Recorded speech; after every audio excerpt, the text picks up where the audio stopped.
News 7 Tamil, பொறுப்பும் பொது நலமும்.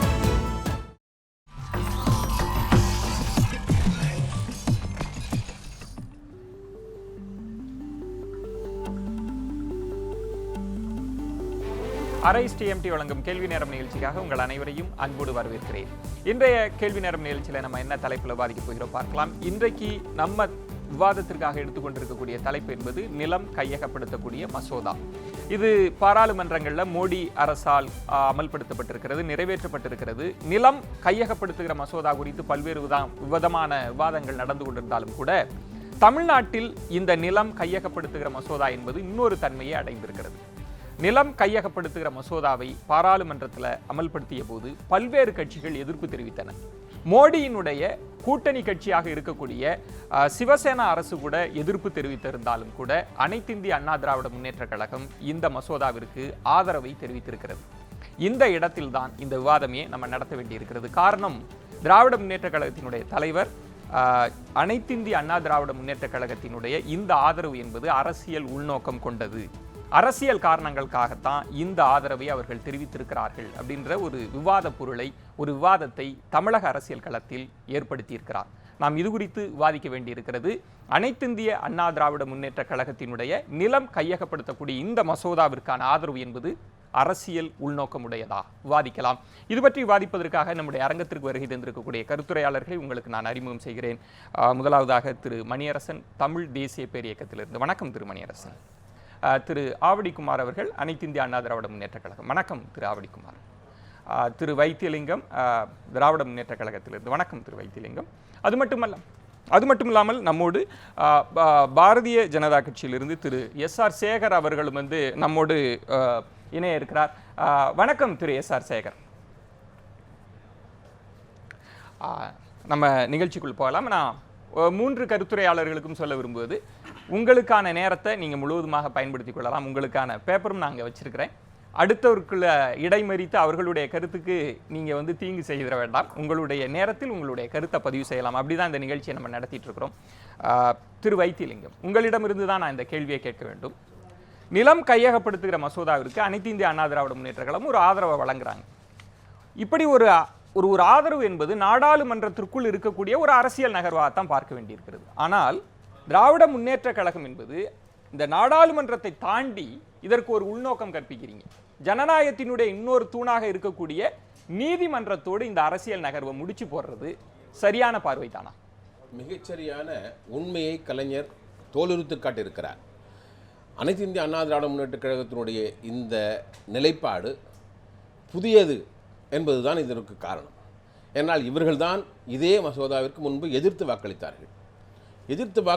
எதிர்த்தவர்கள் இப்பொழுது மீண்டும் ஆதரிக்க வேண்டிய அவசியம், கட்டாயம் ஏன் வந்தது என்னும் பொழுதுதான் ஒரு கேள்வி எழுதுகிறது. அதுக்கு பொதுச் செயலாளர் ஜெயலலிதா அவர்களுக்கு கொடுத்திருக்கிற அறிக்கையிலே ஒரே ஒரு காரணத்தை தான் சுட்டிக்காட்டியிருக்கிறார். 9 திருத்தங்கள் கொண்டு வந்தார்கள். அந்த 9 திருத்தங்களிலே நாங்கள் சொன்ன கல்வி நிறுவனங்களுக்கும் பள்ளிகளுக்கும் கொடுத்திருக்கிற அந்த சலுகைகளை விலக்கி கொண்டிருக்கிற காரணத்தினாலே நாங்கள் ஆதரிக்கிறோம் என்று சொல்கிறார். ஆனால் அடுத்த கட்டங்களில் வரப்போகிறேன். என்னுடைய கேள்வி என்பது, ஒரு நாடாளுமன்றத்திற்கான ஆதரவை நீங்க நீதிமன்றத்தோடு முடித்து போட்டு பார்ப்பது என்பது சரியான பார்வையானு கேட்கிறேன். அதாவது அதுக்குதான் காரணம் சொல்ல வர்றேன்.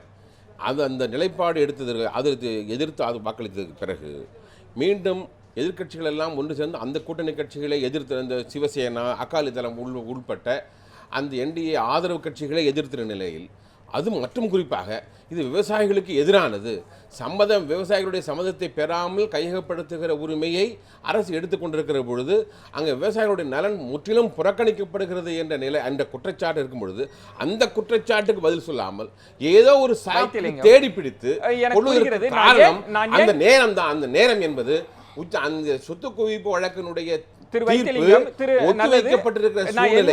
என்னுடைய கேள்வி என்பது, நீங்க நாடாளுமன்ற நடவடிக்கை அதற்கான ஆதரவை நீங்க நீதிமன்றத்தோடு தொடர்பு படுத்துகிறீர்கள், ஒரு வழக்கோடு தொடர்பு படுத்துகிறீர்கள் அப்படின்னு சொன்னா, 2G வழக்கில் நீங்கள் மௌனித்ததற்கான காரணம் என்பது பல்வேறு அரசியல் ஆதரவை காங்கிரசுக்கு கொடுத்ததற்கான காரணம் என்பது 2G வழக்கு அப்படின்ற ஒரு குற்றச்சாட்டை முன் வச்சாங்கல்ல. ஆட்சியில் இருந்த போதுதான் சில்லறை 2G வர்த்தகத்தில் வழக்கு எழுப்பப்பட்டது, சிறை சென்றார்கள். அப்பொழுதும் கூட ஆட்சியினுடைய அந்த கடமை வேறு, இந்த வழக்கை எதிர்கொள்ளுகிற தன்மை வேறு என்று நாங்கள் பிரித்துத்தான் பார்த்தோம். நீங்கள் பிரித்து பார்க்கிறீர்கள். ஆனால் அனைத்து இந்திய அண்ணா திராவிட முன்னேற்ற கழகத்தை மட்டும் நீங்க எப்படி பிரித்து பார்ப்பீங்க? உங்களுடைய குற்றச்சாட்டு நீங்க என்ன பதில் சொல்ல முடியும்? இருந்த போது கூட அந்த குற்றச்சாட்டை எதிர்கொள்ளக்கூடிய திறமை திராணி திமுகவுக்கு இருந்தது.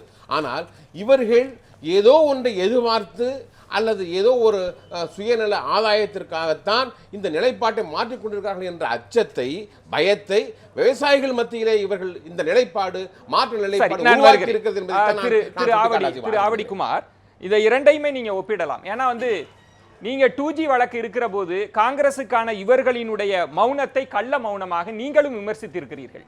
இந்த ஆதரவை இவர்கள் நீதிமன்றத்தோடு முடிச்சு போட்டு பார்ப்பதை நீங்க எப்படி பார்க்கிறீங்க?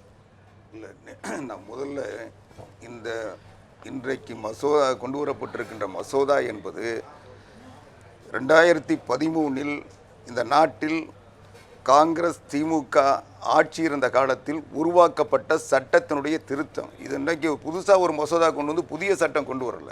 இது ஏற்கனவே இருந்த சட்டத்தினுடைய திருத்தம். ஆனால் அந்த சட்டத்தையே வடிவகுத்தவர்கள், வடிவமைத்தவர்கள், சட்டத்தை உருவாக்கியவர்கள், அந்த சட்டத்தை நிறைவேற்றியவர்கள் இன்றைக்கு நீலி கண்ணீர் வடிப்பது, இன்றைக்கு அவர்களுக்கு இந்த சட்டத்தை பற்றி பேசுவதற்கு தார்மீக உரிமையோ யோகியதை இல்லை என்பதுதான் இன்றைக்கு யதார்த்தமான உண்மை. காரணம், இப்படி ஒரு சட்டம் இந்த நாட்டில் உருவாக்கியவர்கள் உங்களுடைய வார்த்தைகளை வைப்பது 2013-2015 நிலம் கையகப்படுத்துகிற மசோதா என்பது ஒரு குறிப்பாக விவசாயிகளுடைய ஒப்புதலே மாற்றி இருக்கிறீர்கள். இருங்க, நான் சொல்றேன். 80 விழுக்காடு ஒப்புதல் வாங்கலாம் அப்படின்றது மாறி இருக்கிறது அல்லவா? கேட்ட கேள்விக்கு நான் பதில் சொல்றேன். அதுக்கு பிறகு நீங்க கேள்வி கேளுங்க, நான் சொல்றேன். அடுத்து 17 ஆண்டு காலம் தொடர்ந்து அது எந்த அரசாங்கமாக இருந்தாலும், பாரதிய ஜனதா கட்சியாக இருந்தாலும், காங்கிரஸாக இருந்தாலும், ஒவ்வொரு அரசாங்கத்திலும் அங்கம் வகித்து உரிய அமைச்சர் பதவிகளை, வளமான துறைகளை கேட்டு பெற்று சட்டத்துக்கு புறம்பாக நீராராடியா போன்றவர்களோடு சதி நடத்தி அதன் மூலமாக பதவிகளை பிடித்தவர்கள் இன்றைக்கு பதவி இல்லாத சூழ்நிலையில் ஏதோ மக்களுக்காக, விவசாயிகளுக்காக போராடுவதை போன்ற ஒரு தோற்றத்தை, மாயையை உருவாக்க முனைகிறார்கள். இன்றைக்கு அனைத்து இந்திய அண்ணா திராவிட முன்னேற்ற கழகம் இன்றைக்கு தன்னுடைய நிலைப்பாட்டை தெளிவாக சொல்கிறோம். இன்னைக்கு இந்த சட்டத்தை சில மாற்றங்கள் அனைத்து இந்திய அண்ணா திராவிட முன்னேற்ற கழகம் முன்வைத்த கோரிக்கைகள், ஏற்கனவே இருக்கின்ற சட்டம், இந்த சட்டத்தை முழுவதுமாக நிராகரிக்க முடியாது. இந்த சட்டத்தை இன்றைக்கு திருத்த சட்டம் வருகின்ற பொழுது, கடந்த சட்டம் உருவாக்குகின்ற பொழுது நாங்கள் வைத்த கோரிக்கையில் ஒன்று இன்றைக்கு நிறைவேற்றப்படுகிறது என்ற காரணத்தால் இதை நாங்கள் ஆனால் திரு ஆவடிக்குமார், இந்த 2013க்கான சட்டம், 2015க்கான சட்டம் என்னென்ன மாற்றங்கள் உட்பட்டது அப்படின்றத நான் தொடர்ந்து விவாதத்திற்குள் வைக்கிறேன். நான் திரு SR சேகர் அவர்கள்ட்ட நான் கேட்க விரும்புகிறேன்.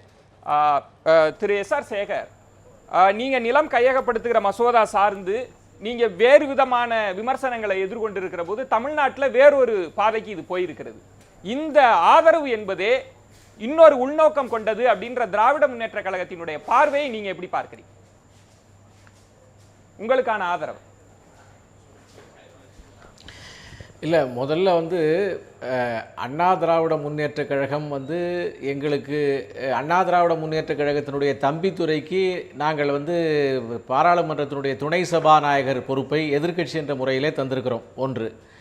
ரெண்டாவது விஷயம் இன்றைக்கு இந்த இந்த 1894 இயற்றப்பட்ட இந்த சட்டத்தினுடைய கஷ்டங்களை நாம் எவ்வளவு பட்டோம் இது எல்லாருக்கும் தெரியும். அதில் ஒரு மாற்றம் வேண்டும் என்பதற்காக 2013 கொண்டு வந்த சட்டத்தை அருமை நண்பர் வைத்தியலிங்கத்துக்கு தெரியும். பாராளுமன்றத்திலே அது ஒரு முழு கான்சென்சஸோடு திமுக காங்கிரஸிலே கூட்டணியிலாக இருக்கின்ற போது இயற்றப்பட்டது. இன்றைக்கு அதில் எந்த விதமான மாற்றமும் 2015 இருக்கக்கூடிய இதில் செய்யலை. 2 மாற்றங்கள் தான் செய்திருக்கிறோம். 2 மாற்றங்கள். ஒன்று ஒப்புதல் பெறப்பட வேண்டும், 70% 80% என்பது நீக்கப்பட்டிருக்கிறது. இரண்டாவது, அங்கு உள்ள SIA அங்கே அசஸ்மெண்ட் பண்ணக்கூடியது நீக்கப்பட்டிருக்கிறது. இந்த இரண்டிற்குமே அத்தனை பேரும் சொல்லுகிறார்கள், காங்கிரஸ் ஆளுகின்ற மாநிலங்களும் சொல்லுகிறது, முன்னாலே இருந்த ஜெயராம் ரமேஷ் சொல்லுகிறார், பாராளுமன்றத்தில் பேசுகின்ற போது ஆனந்த் சர்மா சொல்லுகிறார், இது 36லிருந்து 48 மாதங்கள் குறைந்தது கையகப்படுத்துவதற்காகவும் இப்படிப்பட்ட ஒரு கிளாஸ் இருந்தால் என்று சொல்லுகிறார்கள். எனவே அதை மாற்ற வேண்டிய சூழ்நிலை 2. மூன்றாவதாக, இது விவசாயிகளுக்கு என்றைக்கு எதிராக போனது? இதுல விவசாயிகளுக்கு எதிரான விஷயம் என்ன இருக்குங்கிறத யாராவது சொல்ல முடியுமா? சொல்ல முடியாது. என்னுடைய கேள்வி என்பது, திராவிட முன்னேற்ற கழகம் இதற்கான ஆதரவு என்பது உள்நோக்கம் கொண்டது அப்படின்ற பார்வையை தான் நான் கேட்கிறேன். நான் அடுத்த கட்டங்கள்ல நான் இந்த சட்டம் தொடர்பாக வருகிறேன். இது ஒரு உள்நோக்கத்தோட ஆதரவு அப்படின்ற பார்வையை நீங்க சுருக்கமாக பதிவு செய்யலாம். பதில் சொல்ல விடுகிறேன். அதாவது திராவிட முன்னேற்ற கழகத்தினுடைய பார்வையிலே எப்போதுமே அவர்கள் மஞ்சள் கண்ணாடி போட்டுக்கொண்டு தான் பார்ப்பார். அவருடைய தலைவர் மஞ்சள் துண்டு போட்ட மாதிரி அவர்கள் மஞ்சள் கண்ணாடி போட்டு பார்ப்பார். உண்மையிலேயே மாநில சுயாட்சிக்கான மசோதா இது சட்டம். மாநிலங்களிலே சீஃப் செக்ரட்டரியிலிருந்து சாதாரண பஞ்சாயத்து தலைவர் வரை இந்த சட்டத்தினுடைய அத்தனை விஷயங்களையும் மாநிலம்தான் முடிவு செய்ய போகிறது, மாநிலம்தான் செய்ய போகிறது. உண்மையான மாநில சுயாட்சியை திராவிட முன்னேற்ற கழகம் எண்ணத்திலே நினைத்து சொல்லுமானால் இந்த சட்டத்தை ஆதரிக்கணும். சரி, ஆட்சியில் இருக்கிற அவர் திரு எஸ்.ஆர். சேகர் சொல்லக்கூடிய ஒரு விஷயம் அப்படின்றது ஒரு மஞ்சள் கண்ணாடி கொண்டு இதை பார்க்கிறார் அப்படின்னு நான் முதல் கட்ட பார்வையாக, இங்க தமிழ்நாட்டில் நிலம் கையகப்படுத்துகிற மசோதா அப்படின்றது திமுக அதிமுக அறிக்கை போராக மாறி இருக்கிறதுனால இந்த விஷயத்தை நீங்க எப்படி பார்க்கிறீங்க? இந்த அதிமுகவிற்கான ஆதரவை நீங்கள் எப்படி பார்க்கிறீங்க திருமணியரசன்? அதிமுக ஒரு திடீர் மாற்றமாகத்தான் இந்த ஆதரவு கொடுத்திருக்கிறது. இந்த இப்போ நடந்துகிட்டு இருக்க நாடாளுமன்ற கூட்டத்தொடரிலேயே இந்த மசோதா அறிமுகப்படுத்தப்பட்ட பொழுது இதை எதிர்த்து தான் அதிமுக உறுப்பினர்கள் பேசினார்கள். இது பாதகமானது, இதை ஆதரிக்கக்கூடாது, கொண்டு வரக்கூடாது என்று தான் பேசினார்கள். திடீர் மாற்றமாகத்தான் வாக்கெடுப்பில் இவர்கள் ஆதரித்தார்கள். இந்த தொடரிலேயே எதிர்த்து விட்டு நீங்கள் மாறியதற்கு காரணம் ஒரே ஒரு திருத்தத்தை சொல்கிறார்கள். இப்போ கல்வி நிறுவனம் மருத்துவமனைக்கான விதிவிலக்கு என்பது நீக்கப்பட்டு விட்டது அப்படின்னு. அது போதுமா? அது இப்போ சேகர் சொன்னார், ஒன்றுமே இல்லையே, 2 மாற்றம் தானே. நான் சொன்னேன், ஒரு மனிதன் உங்கள் தலை இருக்குது, உங்கள் முகம் இருக்குது, கை இருக்குது, கால் இருக்குது, 2 கண்ணை மட்டும்தானே பிடுங்கணும் அப்படின்னா என்ன இருக்கும்? அதுபோல் அவர்கள் 2 கண்ணை பிடுங்கி விட்டார்கள். இந்த 10A என்ற திருத்தம் இருக்கிறதே முற்றிலுமாக பன்னாட்டு முதலாளிகளுக்கு. நான் இந்த சட்டம் சார்ந்த அடுத்த கட்டத்திற்கு வருகிறேன் திருமணியரசன். இந்த உள்நோக்கம் இருக்கிறது, இல்லை உள்நோக்கம் இருக்கிறது. இது திடீர் பல்ட்டி அடித்ததற்கு காரணம் அல்லது மாற்றத்துக்கு காரணம் ஒரு தன்னல நோக்கிலான உள்நோக்கம் இருக்கிறது அதிமுக தலைமைக்கு. சரி, நான் அடுத்த கட்டத்திற்கு இந்த வாதத்தை நகர்த்த விரும்புகிறேன். நிலம் கையகப்படுத்தக்கூடிய மசோதா அனைத்து இந்திய அண்ணா திராவிட முன்னேற்ற கழகம் அளித்திருக்கக்கூடிய இந்த ஆதரவு என்பது அரசியல் உள்நோக்கம் கொண்டதா அல்லது மாநில நலன், விவசாயிகளினுடைய நலன் சார்ந்த இந்த ஆதரவுகளை அனைத்து இந்திய அண்ணா திராவிட முன்னேற்ற கழகம் ஏற்படுத்தி இருக்கிறதா? தொடர்ந்து விவாதிக்கலாம். ஒரு சிறிய இடைவேளைக்கு பிறகு காத்திருங்கள்.